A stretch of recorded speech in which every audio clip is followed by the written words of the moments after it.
이번 시간에는 CO2 용접 재료 준비에 대해서 학습하겠습니다. 오늘의 학습 내용은 NCS 학습 모듈 CO2 용접 재료 준비의 3페이지부터 24페이지와 26페이지에서부터 50페이지, 그리고 52페이지에서부터 66페이지와 68페이지에서부터 78페이지에서 확인하실 수 있습니다.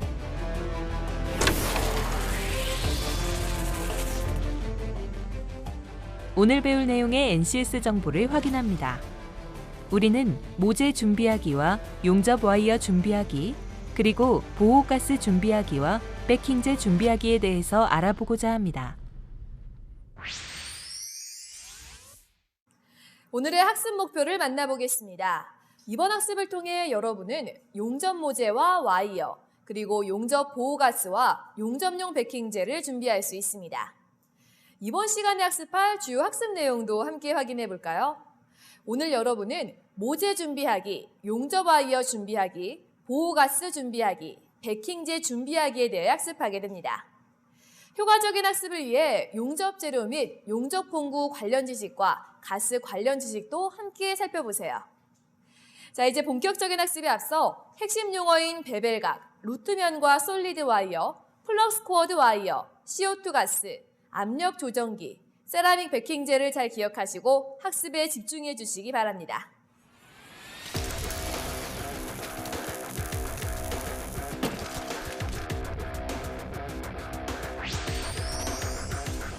CO2 용접에 대해 궁금한 모든 것 속 시원 해결해 드리겠습니다. 안녕하세요, 강주영입니다. 자, 오늘은 CO2 용접 재료 준비에 대해서 알아보도록 할 텐데요. 지금 제 곁에는 용접 마스터 임병철 선생님 나와 계십니다. 어서 오세요. 안녕하세요, 임병철입니다.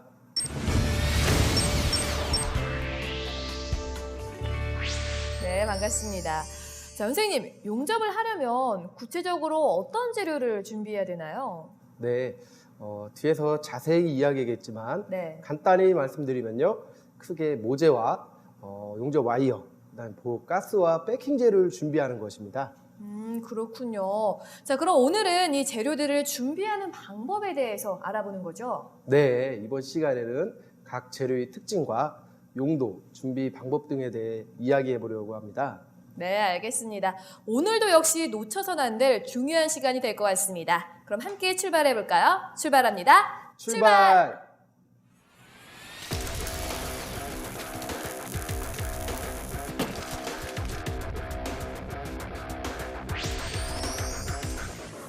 오늘의 현장 속 주인공은 어떤 분일까요? 궁금하시죠? 지금 만나보겠습니다. 주민 현장 속으로.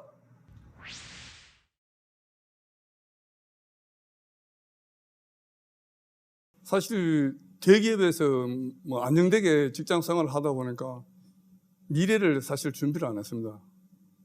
그러다 보니까 이제 정년도 얼마 남지 않고 이러다 보니까 미래에 걱정도 되고, 제가 또 자동차 용접 쪽에 한 30년을 근무하다 보니까 용접에 좀 더 깊이 좀 알아야 되겠다 이런 마음도 있고 해서 용접 산업 기사에 도전하게 돼가지고 지금 자격증을 따고 지금은 기능장 시험 준비를 하고 있으면 이론 합격하고 실기를 좀 준비하고 있습니다.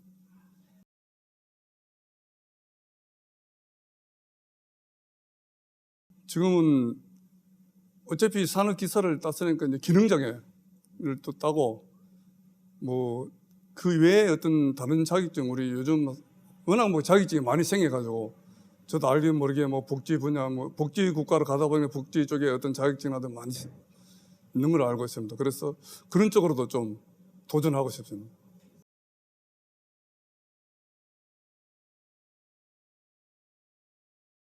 좀 마이스터고 쪽으로 이제 멘토 역할을 좀 하고 있고요.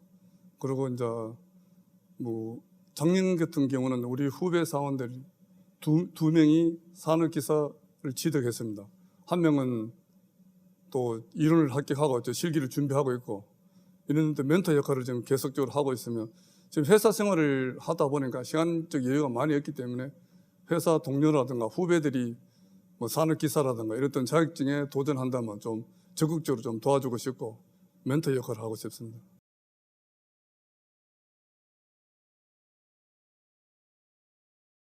흔히들 우리가 용접이라 하면 3D 업종이라고 많이들 이야기하고 있지 않습니까? 뭐 산업 전반에 요즘 와서는 자동화가 많이 되고 사실 용접 부분도 자동화가 많이 되고 있습니다.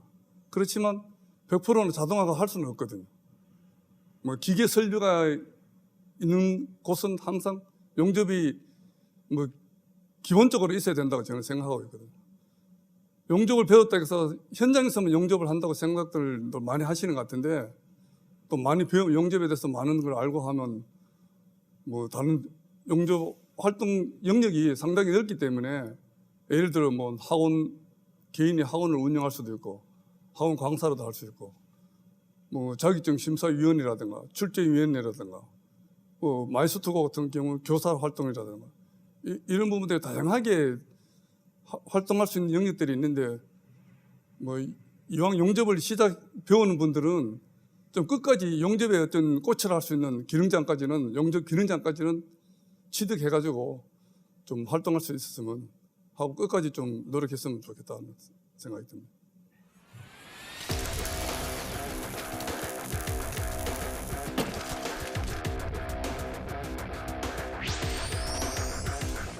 네, 오늘은 모재를 준비하는 방법에 대해 먼저 알아보도록 하겠습니다. 선생님, 네, 모재를 준비하려면 무엇부터 해야 되나요? 네, 용접 모재를 절단하는 방법부터 알려드리도록 하겠습니다. 네. 용접 모재는 유압 전단기를 사용해서 모재를 절단할 수 있는데요. 아, 유압 전단기라고 하면 혹시 이게 유압 전단기인가요? 네, 지금 보시는 것이 유압 전단기입니다. 네. 네, 그래서 이 유압 전단기를 사용해서 모재를 절단하는 방법을 같이 해보도록 하겠습니다. 네, 알겠습니다. 일단 유압 전단기의 전원을 켜고요. 네. 소음이 심하죠? 아, 네. 네, 소음이 심하기 때문에 귀마개를 착용해 주시는 것이 좋고요. 네. 유압 전단기의 전원을 킨 후에는 이 절단을 하려는 모재를 네. 준비를 하시고요. 유압 전단기에 놓고 치수에 맞춰서 네. 간단하게 이제 절단만 하면 됩니다. 네. 절단 한번 해볼게요. 네.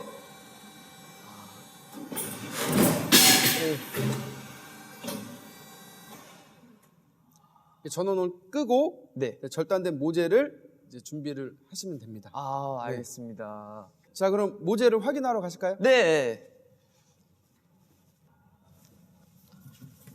지금 보시는 것은 이제 유압 전단기를 사용해서 절단된 모재입니다. 아, 좀 전에 절단한 모재군요. 네네. 아, 그러면 저희가 그 다음에는 어떤 걸 하면 되죠? 절단된 모재는 두께에 알맞은 니은 형상으로 가공을 해야 되는데요. 아, 저쪽에는 이제 수직 밀링 머신이 준비되어 있습니다. 수직 밀링 머신. 네, 저쪽으로 이동하실게요. 아, 네, 이쪽으로. 네. 다음 보시는 것은 수직 밀링 머신인데요. 아, 이게 수직 밀링 머신인가요? 네, 이 수직 아. 밀링 머신을 이용해서 네. 홈 가공을 합니다. 아. 이 외에도 홈 가공하는 뭐 다른 방법 중에는 네. 뭐 가스 절단하는 법, 네. 뭐 플라즈마 절단법, 네. 핸드 그라인더를 이용한 방법 등이 있는데 오늘은 이 수직 밀링 머신을 이용해서 그 홈 가공을 하는 방법에 대해서 알아보도록 할 텐데요. 네. 이 수직 밀링 머신은 베벨각을 30에서 35도를 가공을 할 수가 있습니다. 아. 지금 보시는 것은 용접 시편을 요 바이스에 고정을 했는데요. 아. 이 바이스는 특수 조어로 만든 30에서 35도를 가공할 수 있는 특수 조어예요. 아. 네, 이렇게 해서 이렇게 준비를 해놓고요. 네. 일단 수직 밀링 머신을 작업을 하기 전에는 네. 항상 저희가 안전 보호구를 아. 착용을 해주셔야 됩니다. 보안경을 네. 또 이렇게. 아. 이 칩이 눈에 튈 수도 있기 때문에 네. 꼭 보안경 착용은 필수입니다. 네. 자, 그럼 한번 작업을 한번 해보도록 하겠습니다. 네.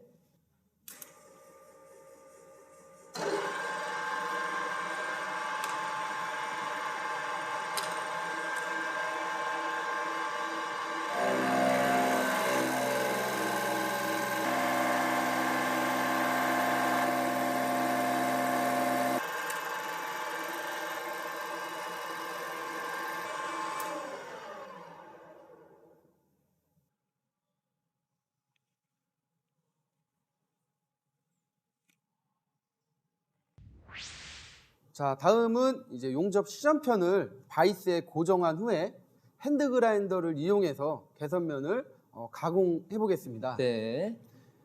핸드 그라인더는 개선면을 가공하기 위해서 먼저 용접 모재를 바이스에 고정한 후에 핸드 그라인더 전원을 올려야 되고요. 그 후에 개선각을 30에서 35도 맞춰서 가공을 하는데요. 이 가공을 할 때는 칩이 숫돌 방향으로 날림으로 이 보안면과 보안경을 반드시 착용을 해야 됩니다. 그리고 가공할 때는 실습복을 입고요. 네. 안전화를 신어야 되고요. 아, 술돌 날이 고속으로 회전하므로 안전사고에 좀 주의를 해주셔야 됩니다. 네, 알겠습니다. 그러면은 그라인더로 개선면을 가공한 후에는 그 다음엔 뭘 해야 되죠? 계속해서 가공된 모재는 용접 게이지를 이용해서 베벨 각도를 측정해야 됩니다. 아, 용접 게이지로 각도를 측정하는군요. 네, 그래서 제가 용접 게이지를 준비했는데요. 아, 네네네. 네, 이게 지금 용접 게이지입니다. 네. 아. 이 용접 게이지는 베벨 각도, 또 비드 폭, 각장, 목 두께, 비드 높이, 루트 간격을 측정할 수가 있습니다. 각장이 뭐죠? 각장은 이제 다리 길이라고 하고요. 아, 다리 길이요? 네네. 아, 알겠습니다. 그러면은 이걸 이용해서 베벨 각도를 어떻게 측정하는지 자세히 좀 한번 알려주시겠어요? 네, 이제 가공된 모재는 이용해서 네. 한번 읽어봐 주세요. 30도요. 네, 맞습니다. 아. 이게 지금 베벨 각도를 측정하는 거예요. 아, 이렇게 측정하는구나. 네네. 그럼 그 후에는 또 무엇을 해야 되죠? 네, 이 가공된 모재에 네. 이제 루트면 가공을 해야 됩니다. 이 루트면 가공 시에는 평주를 이용하는데요. 일반적으로 모재의 두께가 6에서 9mm, 6T, 9T인 경우에는요, 네. 이 루트면 가공을 2에서 0 플러스 마이너스 0.5mm가 적당합니다. 아니, 루트면을 가공하는 이유가 있나요? 네, 이 루트면은 이 용락을 방지하기 위해서 가공을 하는 것인데요. 여기서 용락은 또 네, 용락은 용접 시 네. 용착이 되지 않고 용착 금속이 흘러내린 것, 녹아서 흘러내린 것을 이제 용락이라고 하는 거죠. 네, 이 지금 보시는 모재는 맞대기 V형 홈 맞대기 가공된 모재이고요. 이것은 이제 V형 홈 맞대기 루트면 가공된 모재입니다. 선생님 설명 굉장히 잘 들었습니다.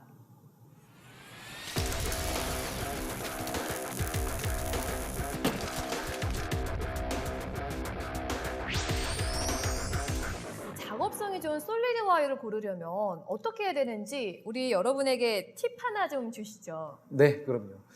솔리드 와이어에서 사용되는 용접 와이어는 직경이 0.6에서 1.3mm입니다. 용접 와이어의 표면은요, 전기 전도성 및 방청성을 높이기 위해 보통 이 구리 도금이 되어 있습니다. 이 와이어의 도금 방법에는 화학 도금과 이 전기 도금 두 가지 방법이 있는데요. 전기 도금이 도금층의 이 접착력 측면에서 우수하고요. 도금층 방리량도 적기 때문에 용접 와이어 송급 속도가 빠른 고전류 용접에서 전기 도금을 선호합니다. 이 송급 속도가 빠른 고전류 용접에서는 전기 도금이 되는 게 좋겠군요. 잘 알겠습니다. 네, 이번에는 플럭스 코어드 와이어에 대해서 알아보도록 하겠습니다. 선생님, 플럭스 코어드 와이어 이름이 조금 어려운데요. 이거는 어떤 건가요? 네, 이 플럭스 코어드 와이어는 GMAW, 즉 가스메탈 아크 용접과 같은 용접 장치와 작동 원리를 갖고 있으나 근본적인 차이는 용접에 사용되는 와이어 내부에 플럭스로 채워져 있는 플럭스 코어드 와이어를 사용하는 것입니다. 그렇군요. 그럼 구체적으로 플럭스 코어드 와이어 종류에는 어떤 것들이 있을까요? 네, 크게 이 두 가지로 구분할 수 있는데요. 별도의 보호가스가 없이 용접할 경우는 이 자체 보호 플럭스 코어드 아크 용접, 또 별도의 보호가스를 사용할 경우는 보호가스 플럭스 코어드 아크 용접이라고 합니다. 별도의 보호가스 유무에 따라서 자체 보호와 보호가스 플럭스 코어드 아크 용접으로 구분을 하는 거네요? 네, 그렇습니다. 정확히 이해하셨군요. 네, 칭찬 감사합니다. 우리 선생님께서 칭찬해 주시니까 더 열심히 하고 싶어지는데요. 이 플럭스 코어드 와이어의 특징에 대해서도 자세하게 설명 부탁드릴게요. 네, 먼저 플럭스 코어드 와이어의 장점에 대해 살펴보면요. 용착 속도가 9,000g/h로 굉장히 높습니다. 예를 들어 SMAW 피부가크 용접은 3,000g/h, GMAW 가스메탈화학 용접은 5,000g/h로 비교할 수가 있습니다. 또한 용입이 깊어 용접 홈을 최소로 할 수 있다는 장점이 있고요. 용접 와이어가 절감되는 것도 또한 장점이라고 할 수 있습니다. 그럼 혹시 단점도 있을까요? 네, 그럼요. 있습니다. 어, 이 플럭스 성분 중에 탈산제와 탈질제가 있는데요. 네. 이것들이 용착 금속에 잔류되어 연성과 저온 충격 강도를 저하시키는 것을 단점이라고 할 수 있습니다. 네, 그럼 용접 와이어 속의 플럭스의 기능에 대해서 좀 더 자세하게 알아보겠습니다.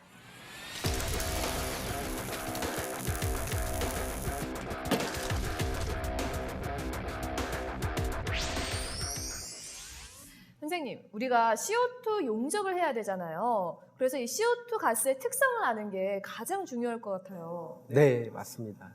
우리 강주영 MC께서 중요한 포인트를 짚어주셨습니다. 감사합니다.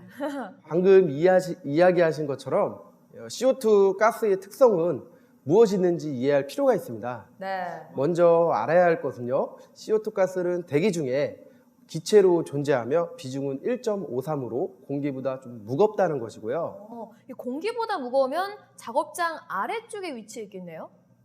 네, 그렇습니다. 그리고 CO2 가스는 색깔이 없고 냄새가 나지 않고 맛도 느낄 수 없는 무색, 무치, 무미라는 특성을 갖고 있고요. 공기 중에 농도가 높아지면 눈하고 코, 입 등의 자극을 느끼게 됩니다. 그런데 냄새가 없으면 CO2에 노출이 돼도 알기가 좀 어렵겠어요. 네, 맞습니다. 그렇기 때문에 수시로 이 작업장 환기가 중요합니다. 네. 그 외에 CO2 가스는 상온에서 쉽게 액하므로 저장 운반이 용이하고 비교적 값이 저렴하다는 특징이 있습니다. 네. 또한 용기에 충전된 액체 상태의 CO2 가스는 용기 상부에서 기체로 존재하며 전체 중량은 완충되었을 때 용기의 약 10% 정도 기체 가스가 있습니다. 운반이 쉽고 가격이 저렴하다. 정말 중요한 특징이겠네요. 네, 그렇죠.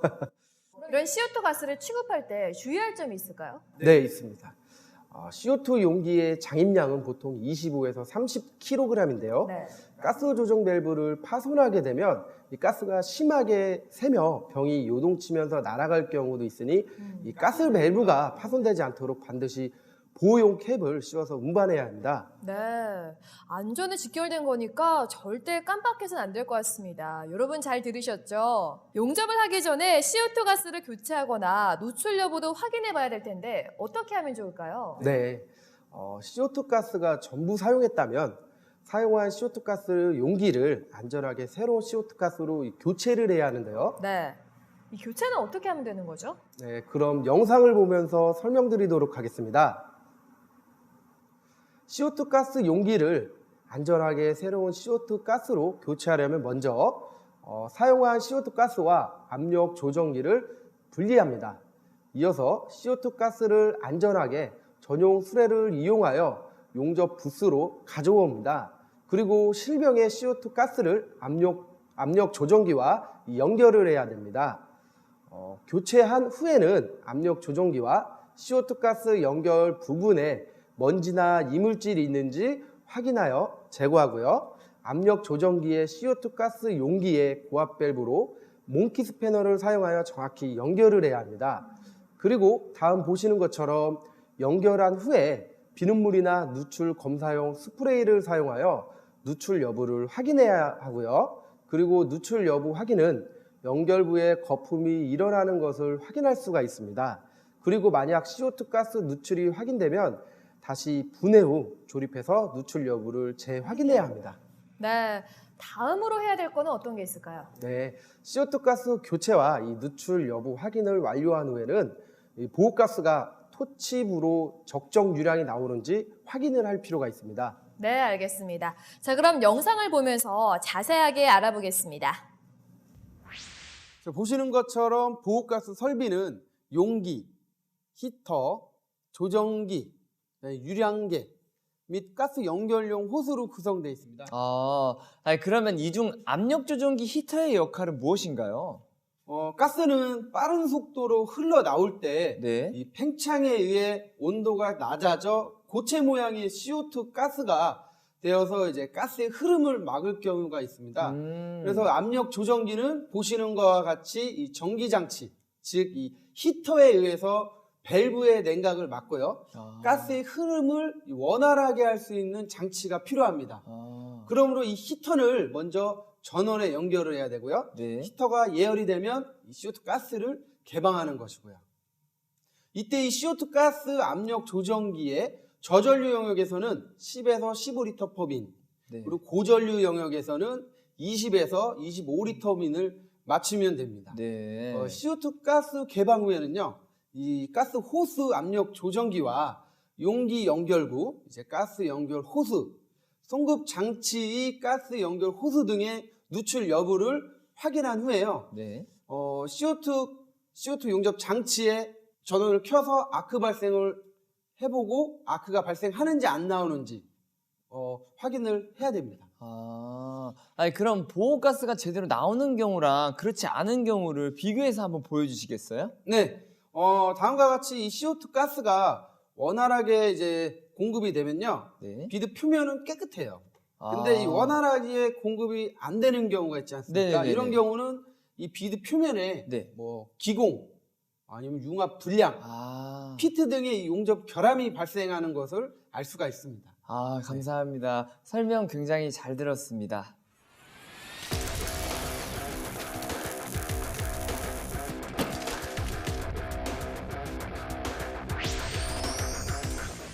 네, 이번에는 용접용 베킹제를 준비하는 방법에 대해서 알아보겠습니다. 선생님, 베킹제가 뭔가요? 궁금하시죠? 네. 그래서 제가 준비했습니다. 이게 베킹제입니다. 이게 베킹제예요? 네, 지금 보시는 것이 베킹제인데요. 네. CO2 용접의 플럭스 코어드 와이어의 사용이 있어서 이 용접부의 이면에 이 베킹제를 부착하여 용접하면 이면 비드, 즉 이 백비드를 형성합니다. 이를 통해 이 이면 가우징 및 이면 용접을 생략할 수 있는 장점이 있습니다. 그러면 작업 시간을 단축할 수가 있겠어요? 네, 그렇습니다. 그리고 이 베킹제의 재질로는 세라믹, 순행 동판, 글라스 테이프 등이 있는데요. 네. 이 중에 세라믹이 가장 많이 사용되고 있으며 용접 자세나 형상에 따라 세라믹 베킹제가 시판되고 있습니다. 그럼 이 베킹제를 어떻게 하면 되는 거예요? 일단 용접 절차 사양서에 따라 이 적합한 베킹제를 준비를 해야 됩니다. CO2 가스를 이용한 FCAW 용접에서는 이 CO2 가스 유량을 20리터 퍼 민으로 맞추고요. 용접 이음 형상에 맞는 이 세라믹 베킹제를 준비해야 됩니다. 이때 이 베킹제는 모재의 두께와 이음 형상에 알맞은 것을 선택해야 합니다. 용접 시험편 이음 형상에는 베킹제를 선택하여 응용할 수 있는데요. 네. 다음 표를 참고해서 이음 형상과 용도에 맞는 베킹제를 선택할 수 있습니다. 네, 이 베킹제를 선택한 후에는 어떤 걸 하면 되는 거죠? 네, 이제 베킹제 선택한 후에는요, 모재의 홈에 맞게 부착을 해야 합니다. 이를 위해서 먼저 이 세라믹 베킹제의 세부 명칭을 알아야 합니다. 네. 세라믹 베킹제를 보시는 것처럼 이 보호종이, 그다음에 이 고형분재, 재료와 접착면, 알루미늄 박이 있습니다. 네. 베킹제를 모재 홈에 맞게 부착하는 방법도 있을 것 같아요. 네, 그럼요. 세라믹 베킹제를 이 모재, 이 홈에 부착할 때는 V홈 맞대기 용접 시험편의 순서에 맞춰서 네. 부착을 할 수가 있습니다. 네. 먼저 베킹제의 종류 중 가장 많이 사용되는 이 세라믹 베킹제를 준비하고요. 부착 시 용접 시험편에 모재 표면에 부착면에 잘 부착되도록 이 이물질 및 페인트, 녹, 기름 등을 깨끗이 제거해야 합니다. 네, 오늘도 임병철 선생님과 함께 용접 재료 준비에 대해서 알아봤는데요. 이렇게 용접 재료를 하나씩 이야기 나누다 보니까 어느덧 마칠 시간이 다가왔습니다. 시간이 정말 빨리 간 것 같아요. 네, 벌써 마칠 시간이죠? 네, 용접 이야기에 푹 빠져서 저희 시간 가는 줄을 몰랐어요. 맞아요. 저도 그런데요. 저는 이 CO2 용접 과정을 진행하면 할수록 와, 용접인들이 정말 대단하다라고 계속 생각하게 돼요. 그런가요? 네, 이 용접 준비를 하는데도 이렇게 다양한 지식을 배워야 하는 거를 전혀 몰랐거든요.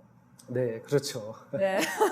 자, 사실 이 프로그램을 진행하기 전에는 용접이라는 게 막연히 산업 현장에서 사용되는 기술이다라고만 생각을 했는데 알면 알수록 이 용접은 전문 지식에 대한 견고한 이해를 기반으로 수많은 연습과 땀, 열정으로 피어나는 예술인 것 같다라는 생각이 드네요. 듣기만 해도 가슴이 뜨거워집니다. 네, 맞습니다. 아마 지금 이 프로그램을 시청하고 계시는 분들도 용접위원으로서 자긍심을 다시 한번 느끼고 있지 않을까 싶네요. 맞아요. 정말 그럼 좋겠네요. 자, 오늘도 정말 좋은 말씀 감사드리고요. 여러분도 배운 것들 잊지 마시기 바랍니다. 저희는 다음 이 시간에 인사드리겠습니다. 함께해 주신 여러분 고맙습니다. 감사합니다.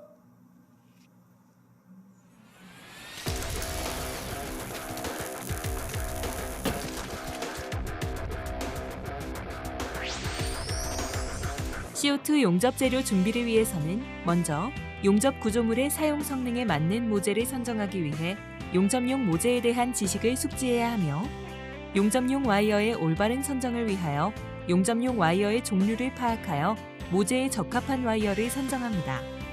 그리고 보호가스인 CO2 가스의 체결과 점검을 실습을 통하여 학습해야 하고 또한 이면 비드의 형성과 결함을 방지하기 위한 패킹재의 올바른 부착 방법 및 선정 방법을 실습해야 합니다.